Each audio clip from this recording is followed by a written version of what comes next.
The overall goal of this procedure is to utilize Neurosphere-based culturing methods for primary neural stem and progenitor cells to study primary cilium biogenesis and trafficking. This method can help answer key questions in the primary cilia field, such as cilia differentiation and trafficking of signaling molecules to the primary cilia in primary neurostem cells, neuroprogenitors, and neurons.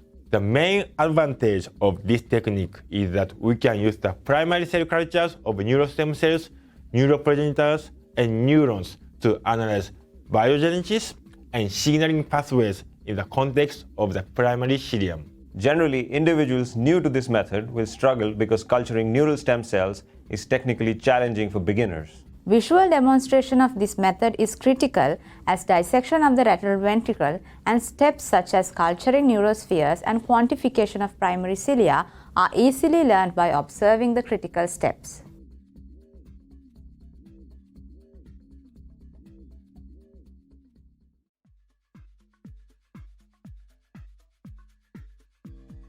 Begin this procedure with the subventricular zone of the lateral ventricle dissected from an adult mouse using the whole mount dissection method.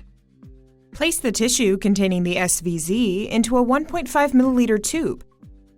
Add 500 microliters of 0.05% trypsin EDTA in PBS and incubate 15 minutes at 37 degrees Celsius in a water bath. Following the incubation, add 500 microliters of stopping medium and gently pipette 20 to 30 times using a 1 milliliter tip.